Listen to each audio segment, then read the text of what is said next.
नक्श की हंसी और नाचने का पागलपन रुकने का नाम नहीं ले रहा था और दूसरी तरफ चित्रा का दिल बेचैन हुआ जा रहा था।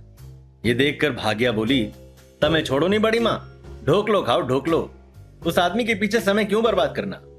न जाने नक्श के हाथ में क्या लग गया था, लेकिन उसके दिन की शुरुआत तूफानी हो गई थी। भाई साहब अपने कमरे से बाहर आने का नाम नहीं ले रहे थे। सुबह से शाम हो गई, लेकिन रह रहकर नक्श का पागलपन अभी भी सावेरी खानदान के घर में सुनाई दे रहा था। वो अलग बात है कि अब उस पागलपन को सुनने वाला कोई नहीं था। अगले दिन सुबह ऑफिस आवर्स शुरू होते ही नक्श भानुशाली ग्रुप के ऑफिस जा पहुंचा। अचानक नक्श को ऑफिस में देखकर भानुशाली ग्रुप के एम्प्लॉइज शॉक्ड रह गए और इसी के साथ उन्होंने फुसफुसाना शुरू कर दिया। अरे देखो देखो, ये तो नक्श है ना, लेकिन ये यहां क्या कर रहा है? मैंने तो सुना है कि आजकल ये गरीबों से भी बदतर जिंदगी जी रहा है। अभी लोगों के बीच में कानाफूसी चल ही रही थी कि तभी एक आदमी ने कहा, मुझे लगता है ये बड़े साहब से नौकरी मांगने आया है।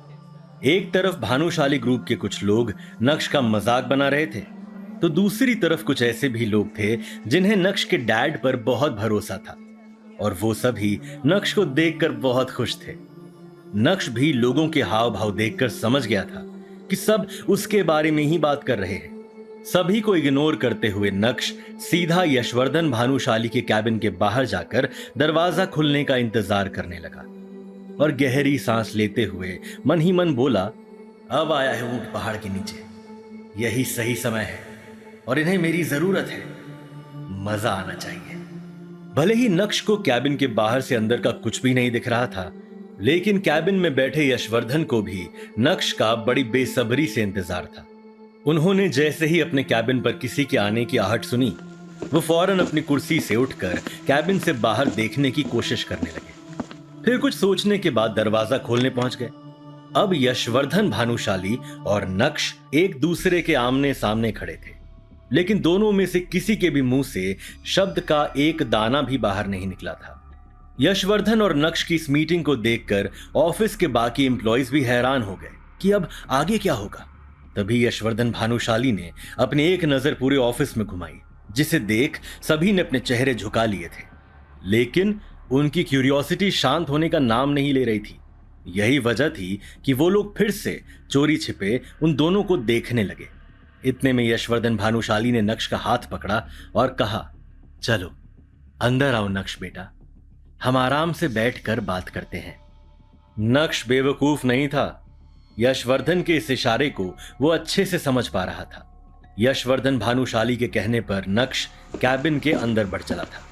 नक्श जो कल तक चित्रा और अनिका के ताने सुन रहा था, वो आज भानुशाली ग्रुप के चेयरमैन के आलीशान कैबिन में बैठा हुआ था।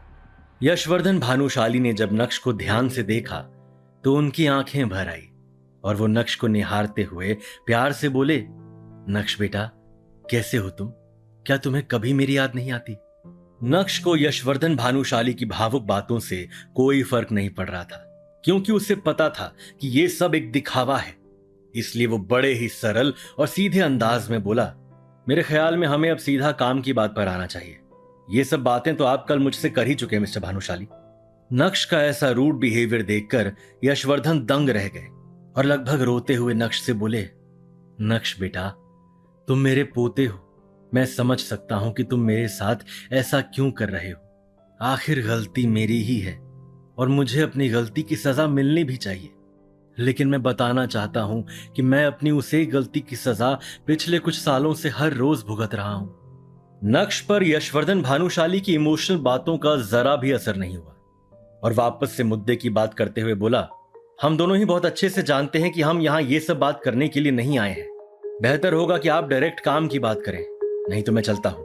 इतना कहते ही नक्श अपनी कुर्सी से उठकर जाने लगा कि तभी यशवर्धन ने उसका हाथ पकड़ लिया और हड़बड़ाते हुए बोले, नक्श बेटा प्लीज मत जाओ, भानुशाली ग्रुप को तुम्हारी जरूरत है, मुझे तुम्हारी जरूरत है। क्या तुम अपने दादाजी को माफ नहीं करोगे? वैसे तो नक्श को बहुत गुस्सा आ रहा था, लेकिन उसके पास भी यही एक मौका था जहां वो खुद की जिल्लत भरी जिंदगी को बदल सकता था। यही सोचकर उसने अपने कदम पीछे लिए और चेयर पर जाकर बैठ गया। तभी यशवर्धन ने नक्श की ओर देखा और कहा, बेटा मैं जानता हूं कि आज से कुछ साल पहले मैंने तुम्हारे पापा के साथ कुछ ज्यादा ही सख्ती दिखाई थी, लेकिन अब मैं अपनी गलती सुधारना चाहता हूं। तुम्हारे पापा ने जिस कंपनी को इतना बड़ा बनाने में अपना खून पसीना एक कर दिया, वो आज डूबने की कगार पर आकर खड़ी हो गई है। मीडिया वाले पहले ही बात का बतंगड़ बना चुके हैं, जिससे अब हमारे क्लाइंट्स भी जानने लगे हैं। नक्श ने अपने दादाजी को इतना लाचार और असहाय आज से पहले कभी नहीं देखा था। उनकी आंखों में आंसू देखकर उसे यह एहसास हो गया कि वो झूठ नहीं बोल रहे हैं, बल्कि उन्हें सच में उसकी जरूरत है। मगर नक्श भानुशाली ग्रुप के सीईओ दर्पण भानुशाली यानी अपने चाचा को बिल्कुल भी पसंद नहीं करता था। अपने दादाजी की बात सुनकर नक्श को उन पर दया आने लगी। तुरंत ही नक्श ने अपने दादाजी से कहा, अच्छा बताइए, आप मुझसे क्या मदद चाहते हैं? यशवर्धन ने थोड़ा हिचकिचाते हुए नक्श से कहा, मैं चाहता हूं कि तुम ये कंपनी ज्वाइन कर लो और अपने पापा की तरह ही इसे संभालो। नक्श ने कुछ देर सोचा और फिर बोला, इसका मतलब आप चाहते हैं कि मैं चाचा जी के अंडर काम करूं? यशवर्धन ने धीरे से अपना सर हिलाते हुए कहा, यशवर्धन की बात सुनकर नक्श मन ही मन सोच रहा था कि अगर उसे इस तरह किसी के अंडर में काम करने के लिए ही बुलाना था तो इससे अच्छा फोन पर ही उसे सब कुछ बता देते। लेकिन नक्श के यहां आने का मकसद कुछ और भी था। वो अपने दादाजी की बात में आकर किसी भी बात पर हां करने के लिए तैयार नहीं था। इसलिए नक्श ने सर उठाकर अपने दादाजी से कहा, दादाजी यहां बात कंपनी और आपके फायदे की है, इसलिए रिश्ते, नाते और पछतावा जैसे शब्दों को हम जरा पीछे छोड़ दें तो बेहतर होगा। मैं आपकी परेशानी दूर करने के लिए तैयार हूं, पर उसके बदले में आपको भी मेरे लिए कुछ ऐसा करना होगा जो मुझे खुशी दे सके, मेरा और मेरे डैड का खोया हुआ सम्मान लौटा सके। मैं आपसे ज्यादा कुछ नहीं चाहता, बस समय समय पर आपको मेरी कुछ शर्तें पूरी करनी होगी और बदले में आपको मुझसे जो चाहिए वो मैं आपको देता रहूंगा। नक्श के मुंह से शर्त वाली बात सुनकर यशवर्धन चौंक गए। उन्होंने भौहें चढ़ाते हुए नक्श से कहा, शर्तें? अब तुम अपनों के सामने शर्तें रखोगे? नक्श ने मुस्कुराते हुए अपने दादाजी से कहा, वो क्या है ना दादाजी, पिछले 2.5 साल में मैंने जिंदगी की कई ठोकरें खाकर यही सीखा है कि इस दुनिया में सीधा और ईमानदार बनकर रहना सबसे मुश्किल काम है। इसलिए अब मुझे भी आज की दुनिया के तौर तरीकों के हिसाब से ही बात करनी पड़ेगी। शायद इसी में मेरी भलाई है, और वैसे भी जरूरत आपको है मेरी, मुझे आपकी कोई जरूरत नहीं। नक्श की तीखी बातें सुनकर यशवर्धन भानुशाली सकपका गए। तुरंत ही उन्होंने नक्श से पूछा, अच्छा बताओ, तुम मुझसे क्या चाहते हो? यह सवाल सुनकर नक्श के चेहरे पर चालाकी वाली मुस्कान आ गई, लेकिन अपने इमोशंस को कंट्रोल में रखते हुए नक्श ने अपनी पहली शर्त सामने रखी। मेरी पहली शर्त है कि अगर मैं ये कंपनी वापस ज्वाइन करता हूं तो इस कंपनी का नया सीईओ मैं बनूंगा। नक्श की पहली शर्त ने ही यशवर्धन को झटका दे डाला और वो चौंकते हुए बोले, क्या? ये क्या कह रहे हो तुम? नक्श, तुम अपने चाचा की जगह कैसे ले सकते हो? नक्श ने जब अपने दादाजी की बात सुनी तो उसने मुस्कुराकर तंज कसते हुए कहा, ठीक वैसे ही जैसे चाचा जी ने मेरे डैड की जगह ली। मैं जानता था कि आपने मुझे यहाँ चाचू के बिजनेस को बचाने के लिए बुलाया है। लगता है आपको भी अपनी गलती का एहसास नहीं है दादू। नक्श की बात सुनकर उसके दादाजी ने कुछ देर सोचा और कहा, ऐसी बात नहीं है बेटा, लेकिन। और इसी के साथ यशवर्धन सोच में पड़ गए। होश संभालने के बाद यशवर्धन ने कहा, अच्छा ये बताओ कि तुम्हारी बाकी की शर्तें क्या हैं? नक्श ने अपनी दूसरी शर्त बताते हुए कहा, मेरी दूसरी शर्त है कि मैं कंपनी में वापस तभी आऊंगा जब मुझे काम करने की पूरी फ्रीडम मिलेगी। मुझसे कोई सवाल नहीं करेगा। कंपनी का पैसा कहां जा रहा है, कहां से आ रहा है, ये सब कुछ मेरे जुरिस्डिक्शन में होगा। No if no but. शर्तें अभी खत्म नहीं हुई है और शायद कभी होगी भी नहीं। इस कंपनी को मेरे हिसाब से चलना होगा। नक्श की इस बात पर भी यशवर्धन कुछ देर के लिए हिचकिचाए, लेकिन फिर बोले, तुम्हारी शर्तें सुनकर लग रहा है कि जैसे तुम मुझसे कोई बदला ले रहे हो, लेकिन मुझे तुम्हारी ये शर्तें मंजूर हैं।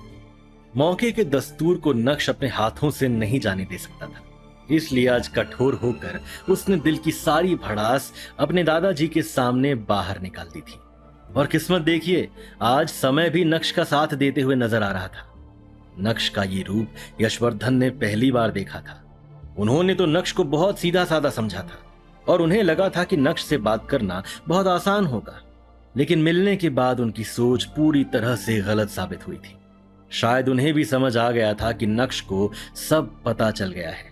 वैसे क्या पता चल गया है, उसके लिए आपको थोड़ा और इंतजार करना होगा। यशवर्धन ने अपनी टेबल पर रखा पानी का गिलास उठाया और पानी पीने के बाद नक्श से कहा, मैं नहीं जानता कि तुम्हारी इन शर्तों से तुम्हारे चाचा पर क्या असर पड़ेगा, लेकिन सच बताऊं तो मेरे पास और कोई ऑप्शन भी नहीं है। तुम अगले हफ्ते से भानुशाली ग्रुप के नए सीईओ की पोस्ट पर ज्वाइन कर सकते हो। बात खत्म होते ही यशवर्धन ने सर झुका लिया, लेकिन नक्श भी वहां पूरी तैयारी के साथ आया था। इसलिए नक्श ने अपने दादाजी के सामने एक अग्रीमेंट पेपर रखा और उसे साइन करने के लिए कहा। अग्रीमेंट पेपर देखते ही यशवर्धन ने अपनी नजर उठाई और नक्श से कहा, यह क्या है? क्या तुम्हें मुझ पर भरोसा नहीं? नक्श ने बिना किसी इमोशन के अपनी बात सामने रखी। जो कुछ भी मेरे परिवार के साथ हुआ है, उसके बाद मैं आपके साइन पर ही सिर्फ भरोसा कर सकता हूं, और इस पेपर की मैं एक कॉपी भी लेकर आया हूं। आप जल्द से जल्द फॉर्मेलिटीज पूरी कर दें और मेरी बात को दिल पर ना लें। आखिर आप मेरे दादाजी हैं, इतना तो आप अपने पोते के लिए कर सकते हैं। शायद आपका पछतावा भी कम हो जाएगा। नक्श की बात सुनकर यशवर्धन ने पेन उठाया और उस अग्रीमेंट पेपर पर साइन कर दिया। मुस्कुराते हुए नक्श भी कैबिन से बाहर चला आया और जाते जाते अग्रीमेंट पेपर की कॉपी को यशवर्धन के हाथ में थमा चुका था। ऑफिस से बाहर आते ही नक्श के चेहरे पर एक अजीब खुशी थी। 4 साल पहले कॉलेज पास आउट होने के बाद जब नक्श ने अनिका के पापा के साथ काम करना शुरू किया था, तब सिर्फ अनिका के पापा ही थे जो ये जानते थे कि नक्श का पूरा नाम नक्श भानुशाली है। इतना ही नहीं, कॉलेज की पढ़ाई के दौरान उसके दोस्तों को भी उसके बारे में कोई जानकारी नहीं थी।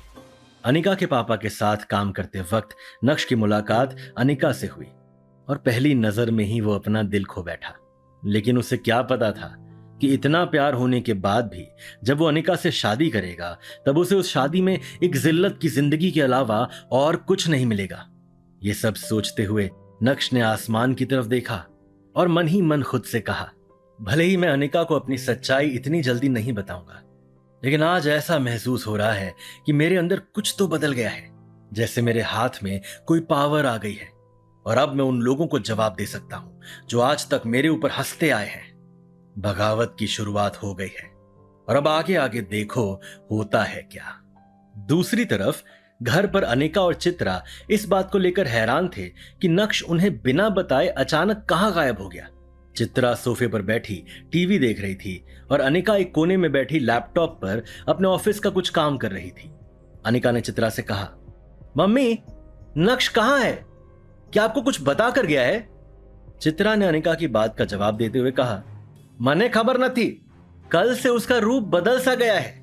राक्षसों की तरह हंस रहा है, नाच रहा है। किसी को उसके बारे में कुछ नहीं पता निका। वो मनचला होता जा रहा है। मुझे लगता है कि उसे लाइन पर लाना ही पड़ेगा। लाइन पर लाना पड़ेगा? यानी चित्रा और अनिका मिलकर नक्श के साथ क्या करने का सोच रहे थे? और क्या वो नक्श का अब कुछ बिगाड़ भी पाएंगे? नक्श के बारे में तो ना तो अनिका कुछ जानती थी और ना ही नक्श के दोस्त। आखिर इसकी क्या वजह रही होगी? क्या नक्श को भी साइलेंट और वायलेंट रहना पसंद था? वैसे नक्श के नाचने और राक्षस की तरह हंसने के पीछे का क्या कारण था? क्या लॉटरी लग गई थी भाई साहब की? जानने के लिए देखिए अगला एपिसोड सिर्फ पॉकेट एफएम के यूट्यूब चैनल पर और इंस्टा एम्पायर के सारे एपिसोड सुनने के लिए डिस्क्रिप्शन में दी गई लिंक से डाउनलोड कीजिए पॉकेट एफएम ऐप।